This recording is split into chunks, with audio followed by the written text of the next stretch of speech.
Good morning and welcome back to another episode of Drinking Wine at 9. Why? Because it's 9 o'clock and we be drinking. I have a returning guest today. His name is Chris Rowe and he works with Old Bridge Cellars and they represent some amazing wines. And today it's all about Australia and the d'Arenberg part of the d'Arenberg line. And I'm just smiling because the winemaker, Chester Osborne, is the most colorful person you could ever meet. Not even saying that he's the most colorful winemaker, but that holds true as well. So Chris, welcome back to the table. Thank you. Thanks for having me. Yes. I think we might have highlighted these a couple years back, so it's always great to bring back some new vintages and talk to our friend Chester, who's here in spirit today. Yes, he is. Real quick about d'Arenberg, and I know you've been a fan for a long time, and Argonaut and Sheila have been a big fan for a very long time. These are just 4 of, I think, 15 wines you have of his downstairs. So probably. A great representation. He makes about 80 wines. Not all of them come to America. The ones we're going to show today are some of the most popular wines that we have. And coincidentally enough, there are 3 blends on the table that we'd like to talk about. They have been around for over 120 years. Yes. The winery was established in 1912. Yep. Chester is the 4th generation. His daughters, Alicia, Mia, and Ruby, are the 5th generation who are all actively involved in the winery now as well. So it's a really storied property. They've always been in McLarenville, which is 45 minutes to the southeast of the city of Adelaide. Yes. Chester's dad lived to almost 96 years old. He started at the winery when he was in his teens because his father got sick. Before he passed away, he had worked 80 vintages. Wow. At the same winery, which is just crazy to think, right? It really is. Chester became the winemaker in the late 80s and took this wine to the stratosphere. He and his dad, one of the biggest fights they had, it wasn't really a fight, it was more of a disagreement, was his dad did not want to export. He thought that Australia was the home market. Chester said, Dad, the way to the future is exporting. And now they're represented in over 48 countries. Yes, let's get it out there. Yeah. America's still one of the largest ones. So we can jump into the wines, Matt, and we can talk about the first one, which is in your hand as well. It's so refreshing because it's in the middle of summer at the Argonaut. And this is a beautiful, beautiful hermit crab. It's always better when there's an accent, right? Chester always says it better because he's got a lazy accent. And go and talk about the hermit crab and why it's related to Hermitage. That's all I'll do there. But he planted Viognier almost 25 years ago because he wanted a white grape that would go well with the Syrah and Grenache. Right. And he realized that since that grape grew well in the Rhone Valley next to the red grapes, Viognier would probably do okay in McLarenville. Yeah. He convinced a bunch of growers to put it in as well without even knowing what it would come out with. They actually have more Viognier in McLarenville now than they do in the whole Northern Rhone, which is quite crazy to think. It is. This has been our #1 white for many years. It's gorgeous, it's crisp, it's dry. I get honeysuckle and stone fruit, a little hibiscus, some pomelo, very tropical. This is a white wine that I serve at many dinners, and I call it the white wine for red wine drinkers because a lot of red wine only drinkers need full body richness and long length and they don't like Chardonnay or Sauvignon Blanc. This is a wine that fits right in between, and I turn more red wine drinkers onto this, and I do actually like white wine, and this is the wine that turned me on to drinking white. The particular blend is 55% Viognier and 45% Marsanne. It's picked a little early, so the acidity's still there, which those grapes don't normally have a lot of, but it's all about the aromatics. And what's really neat about the whole lineup is their catchphrase, just look for the red stripe. The red stripe, and every wine, because he makes 80 wines, there's a name for each wine so you can differentiate between the two. And as I mentioned, the hermit crab pays homage to Hermitage in the Northern Rhone, where you'll find Viognier grown.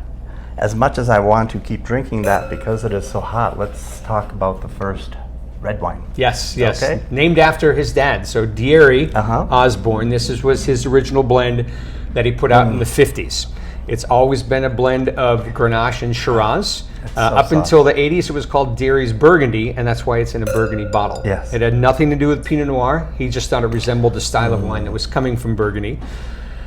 Thierry mother's maiden name is Dierenberg. So it's the Osborne family, but Dierenberg, her maiden name, and he named the winery after his mom. It's gorgeous. That's where the two come in. And supple and light and pleasant, easy drinking. It doesn't overpower. No, 55% Grenache, so it soothes it out. No. This does see a little bit of carbonic maceration like they used to do in the 50s, so that helps lift it off the palate and make it a really wonderful blend. It is so easy drinking. I could think barbecue, chips and salsa. I'm thinking, not to overthink it, chicken parm, something off the grill. Yeah, especially this time of year. This is not super heavy. Yeah. It is actually a lighter red, and it does go decent with a nice little chill. Sure. Oh, absolutely. And wine number 3. So this was the wine that kind of put them on the map in the late 90s. This is the Footbolt. The original owner, Thomas Rowe Osborne, was a teetotaler, but he was a gambler, and he owned a stable full of ponies. And the Footbolt was one of the racehorses they sold to help pay for the vineyards in the 1900s. Right. So they've named that kind of after the patriarch of the family, so to speak. Without the Footbolt, there may not have been a winery, and without the winery, there would not have been Dierenberg wines. So that is the Footbolt. This is Old Vine Shiraz.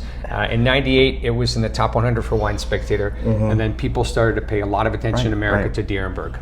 And it's big, it's lush, it's more full-bodied, it has a bite, a lot of barbecue smoke, a lot of black fruit, black walnuts, black raspberries, black cherries. And it's just very typical of Australia because you're just getting something that is so balanced and has such depth that you want to keep drinking, and they're so affordable. The wines for Chester are different in a lot of the wines mainstream Australia. Right. Because he picks the grapes a little bit early. He likes a little bit lower alcohol.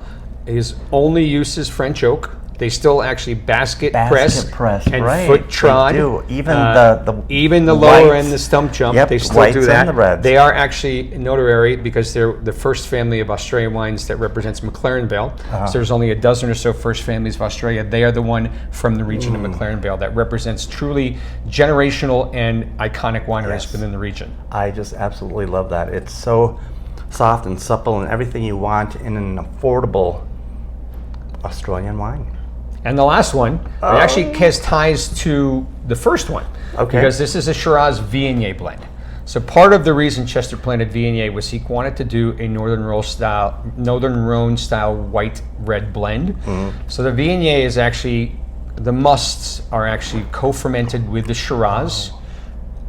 What the Viognier does is add a little bit of body, aromatics to it, and it intensifies the wine, right? Right, it intensifies the wine and it gives us that gorgeous color, that deep Burgundian color, that inky glass staining. But it's not a lot of Viognier. I like to say that Viognier is kind of the saffron of spices of wine, because if you add too much, it overpowers the dish. So Chester's come to the realization that less than 10% in the blend is the best for him. So this actually has 5% Viognier, so you can smell a tiny bit. It's fun to taste the Viognier blend with the Shiraz Viognier because you actually pick out a little bit of notes of the Viognier with it. And this is actually a wonderful wine. It's the 2018, so it's 7 years old and showcases how well Chester's wines will age over years. Stunning. So I cannot thank you, Chris, enough for coming back to the table and introducing us and our viewers to some of these affordable Australian wines, because summer is still here and we need to embrace Australia once again. So thank you. You're welcome. And if you come to the store, it's tough to miss because you guys have such a great representation. Look for the red stripe, as you mentioned. I like You'll see the stump jump, which is part of their line as well. You can't miss Dierenberg, and you can't miss by buying one either. They're guarantee you'll love these wines. So thank you again, and cheers. Happy summer. We'll see everybody soon. Cheers.